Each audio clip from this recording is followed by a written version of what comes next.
একদল খাইছে আরেক দল খাওয়ার জন্য রেডি হয়ে আছে। একদল খাইছে আরেক দল খাওয়ার জন্য রেডি হয়ে আছে। সম্প্রতি মিজানুর রহমান আজহারীর এমন বক্তব্য ঘিরে উত্তেজনা বাড়ছে রাজনৈতিক অঙ্গনে।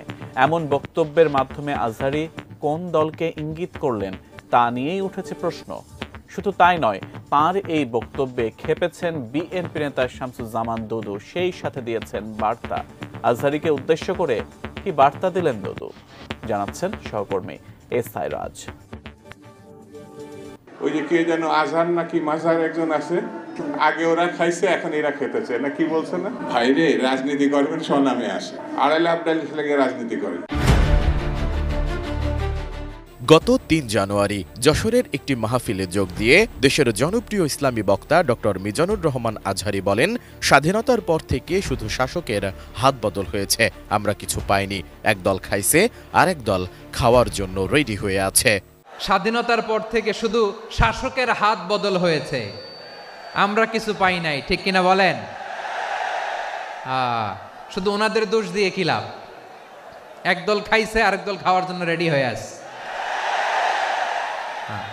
কোরআন থেকে প্রেসক্রিপশন না নিলে সমাজ সুন্দর হবে না। কোরআনের প্রেসক্রিপশন না মানলে রাষ্ট্র সুন্দর হবে না। কোরআনের প্রেসক্রিপশন অ্যাপ্লাই না করলে শুধু দুর্নীতি দমন কমিশন দিয়ে দুর্নীতি বন্ধ করা যাবে না।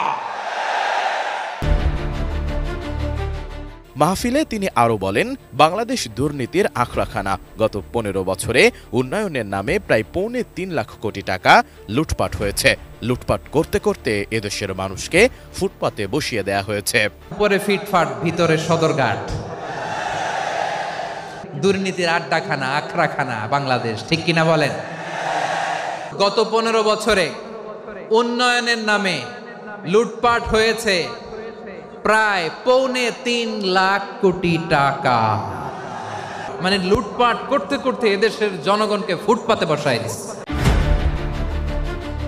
এদিকে মিজানুর রহমান আজহারীর এই বক্তব্য ঘিরে টালমাটাল অবস্থা রাজনৈতিক মহলে। বক্তব্যটির পক্ষে বিপক্ষে আলোচনা চলছে।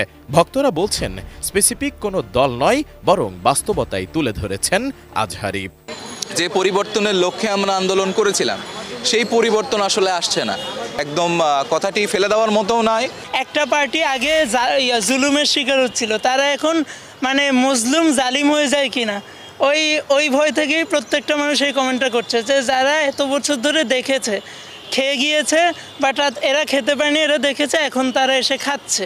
আমার মতে রিলিজিয়াস গ্যাদারিংয়ের মধ্যে এ ধরনের পলিটিক্যাল কথাবার্তা আমি খুব একটা সমর্থন করি না। ইসলামিক বক্তব্য হিসেবে আমি রাজনৈতিক বক্তব্য হিসেবে দেখতেছি, এটা ইসলামিক বক্তব্য মনে করতেছি না। আর রাজনৈতিক নেতাদের অভিমত, একজন ইসলামিক আইকনের কাছ থেকে এমন বক্তব্য আশা করা যায় না। অন্যদিকে রাজনীতিতে সক্রিয় হতে চাইলে আজহারীকে জামাতে যোগ দেওয়ার পরামর্শ দিয়েছেন বিএনপির জ্যেষ্ঠ নেতা শামসুজ্জামান দুদু। তিনি বলেন, যদি রাজনীতি করতে চান স্বনামে করেন, প্রয়োজনে জামাতে যোগ দেন। ভাইরে, রাজনীতি করবেন স্বনামে আসে, আড়াইলে আবডালি লেগে রাজনীতি করেন, জামাতে জয়েন করেন, আপত্তি নাই তো। অন্য একটা দলে জয়েন করেন,